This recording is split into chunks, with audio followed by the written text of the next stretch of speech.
¿Sabías que puedes tener la presión alta sin sentir absolutamente nada y aún así estar dañando tu corazón, tu cerebro y tus riñones? ¿O alguna vez te han dicho que tienes la presión alta pero no sabes exactamente qué significa? Pues en este video te voy a explicar fácil por qué la hipertensión arterial es una de las principales causas de infartos y derrames cerebrales en el mundo.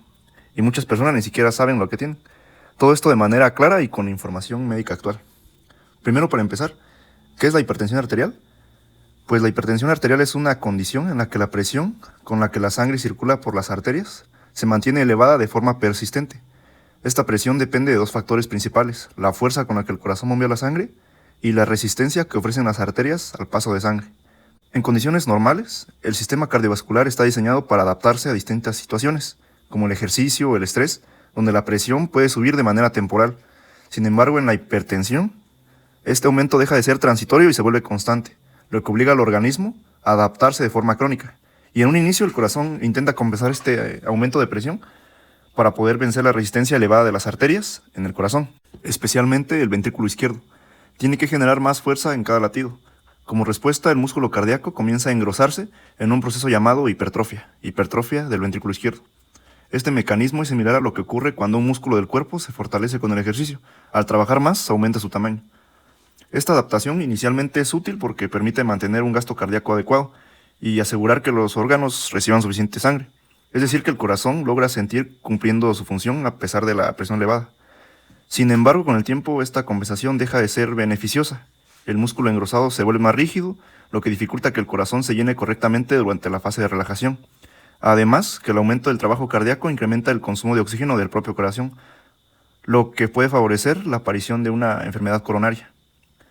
Al mismo tiempo, las arterias también sufren cambios. La presión elevada daña su pared interna, favoreciendo que se vuelvan más rígidas y menos elásticas. Esto aumenta aún más la resistencia al flujo, creando un círculo vicioso: a mayor rigidez arterial, mayor presión, y a mayor presión, mayor daño vascular.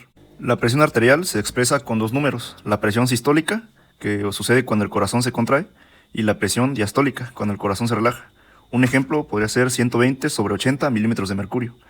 El problema ocurre cuando esa presión se mantiene alta durante mucho tiempo, ya que esto va a empezar a dañar progresivamente órganos como el corazón, el cerebro, los riñones y los vasos sanguíneos. Y según la Guía Europea del 2024, que es la referencia de la que se toma este video, se considera hipertensión cuando la presión arterial en consultorio es igual o mayor a 140 sobre 90 milímetros de mercurio. Además, que existe una etapa previa a la hipertensión llamada presión arterial elevada, que va desde 120 a 139 milímetros de mercurio en la presión arterial sistólica a 70-89 milímetros de mercurio en la presión diastólica. Y esto es importante porque el riesgo cardiovascular empieza a aumentar incluso antes de llegar a cifras de hipertensión. Ahora, ¿cómo se toma correctamente la presión en el consultorio? Antes de la medición, el paciente debe estar sentado y en reposo al menos 5 minutos, no haber consumido café, tabaco o hacer ejercicio 30 minutos previos a la medición. Mantener la espalda apoyada y los pies en el suelo. Es importante también no cruzar las piernas, ya que puede ejercer presión sobre las arterias.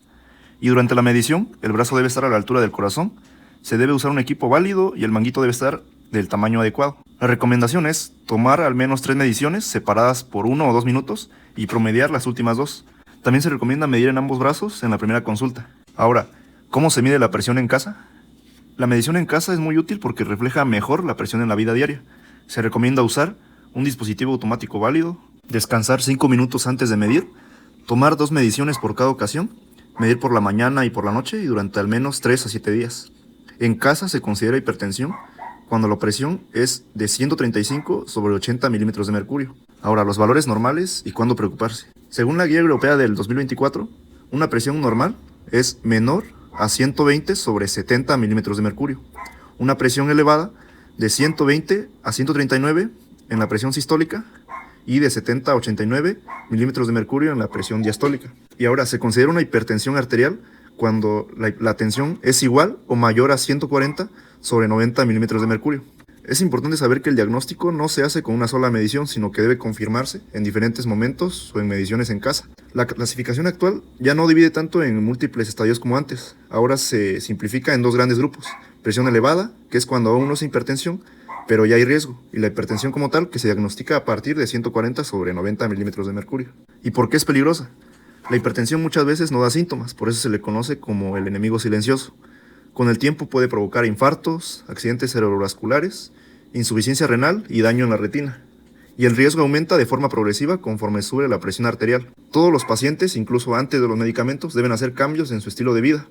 Es muy importante reducir el sodio en la alimentación, aumentar el potasio a través de frutas y verduras, actividad física, que debe ser mínimo 150 minutos de ejercicio a la semana. Tener un índice de masa corporal desde 20 a 25 para mantener un peso saludable. Y también reducir el alcohol, evitar el tabaco y limitar bebidas azucaradas. Estos cambios pueden reducir el riesgo cardiovascular incluso sin medicamentos. Y a manera de conclusión, podemos decir que la hipertensión arterial es una enfermedad muy común, pero también prevenible y controlable, a veces asintomática, pero que no por ser asintomática deja de ser peligrosa. Medir correctamente la presión, detectar cifras elevadas a tiempo y mejorar el estilo de vida son piezas clave para evitar complicaciones graves. Y bueno, eso sería todo en mi video. Las referencias estarán apareciendo en la pantalla. Muchas gracias.